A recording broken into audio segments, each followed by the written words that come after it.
We begin with another breaking news story, though, everyone. 105 child sex trafficking victims now safe. A huge coup for the FBI. It's their largest bust ever of this kind. They were rescued from their pimps just this weekend in a cross-country sweep.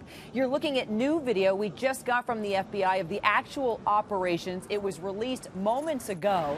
I want to get right to the FBI's Assistant Director of Criminal Investigative, the Criminal Investigative Division, Ron Hosko. Ron, this is amazing what you were able to pull off in such a short period of time. Obviously, lots of legwork and background. Tell us how you did it and when you decided it was time to release the news. Well, thank you. We're proud of this success.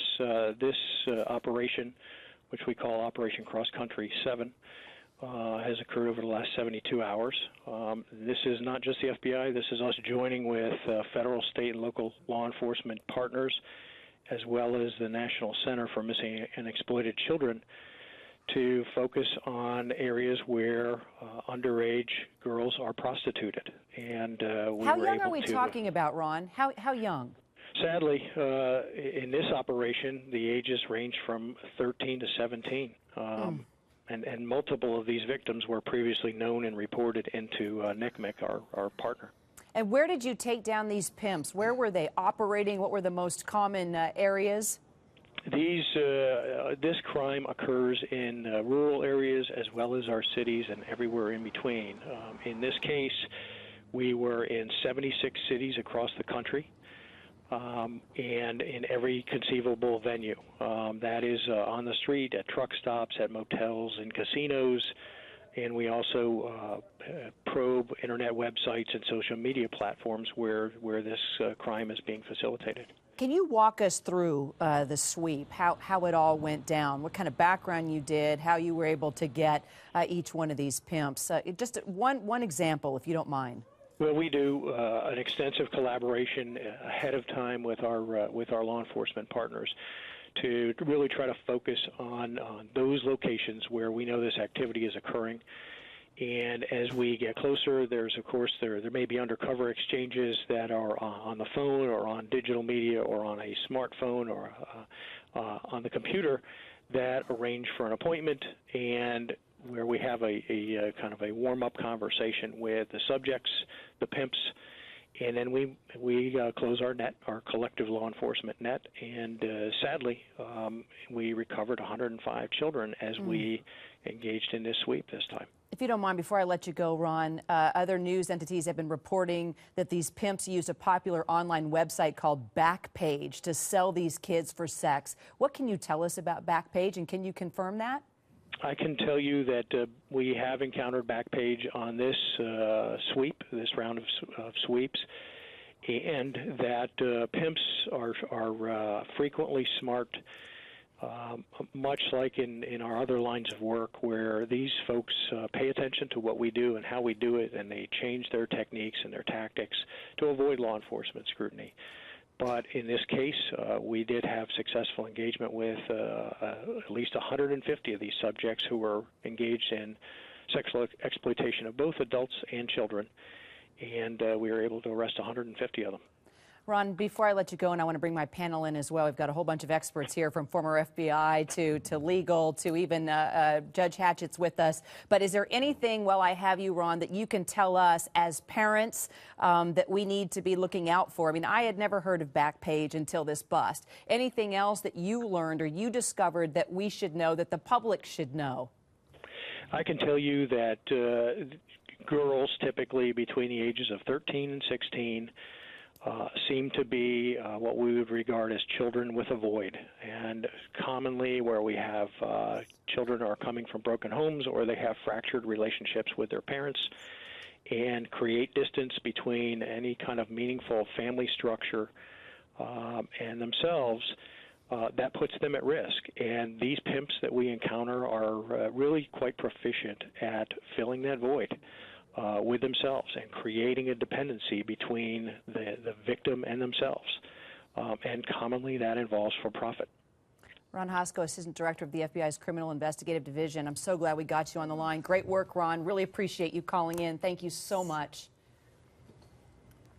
Judge, you've had firsthand experience. Oh, my goodness. First of not all, only with these kids in the juvie system, but with these pimps as well. Oh, absolutely. And first of all, let me just say thank you to the FBI. Thank you, thank you, thank you for this investigation. And may this be the first of many children that we capture and reclaim.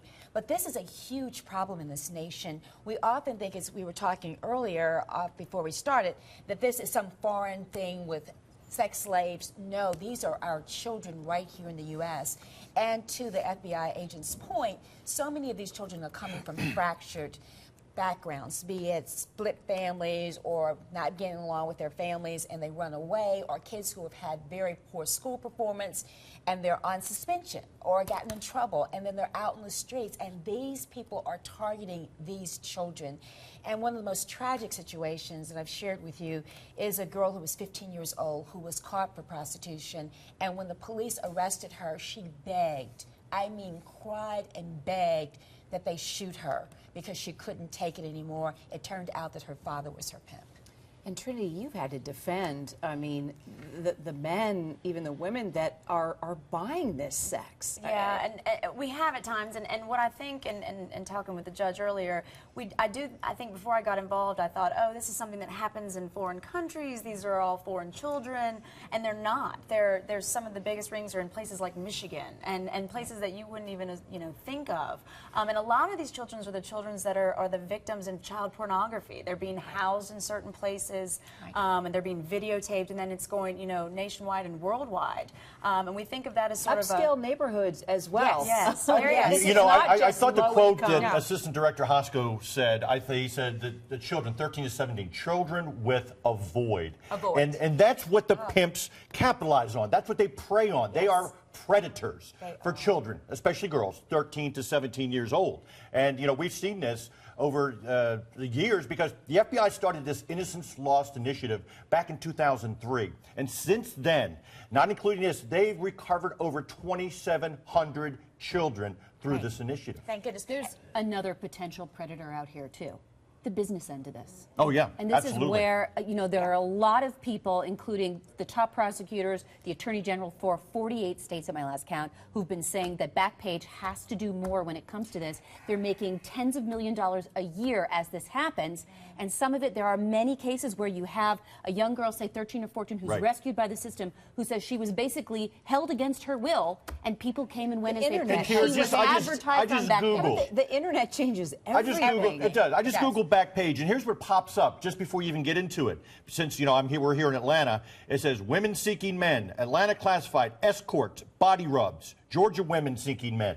But what did we hear before? That where there are crackdowns, Craigslist, because we had the Craigslist killer, we had all these other crimes that happened, so they cracked down on Craigslist, and that's why other pages like Backpage, they flourish because, oh good, they're concentrating on Craigslist, they're not going to come looking at us right now. All right, but there are groups who say that when they cracked down on Craigslist, it all went down. If you looked at the total amount, it went down, and that's why they think, because Backpage is 70% of the market. But let me just also say that people are at home are going to be looking at this going, 13-year-old girls, why would anybody want to be, have her as a prostitute? But the thing in my courtroom that I saw all the time is that men wanted young girls because they were less likely to be infected with HIV. And they call them words like roses. Yes, that they say the younger they are, that they are less likely and that they don't have to use protection in sex. And the number of young girls who came into my courtroom who were infected with HIV was astronomical because they had been prostitutes. Once again, the FBI's biggest bust thus far, Operation Cross Country. Big kudos to the FBI. We'll be right back.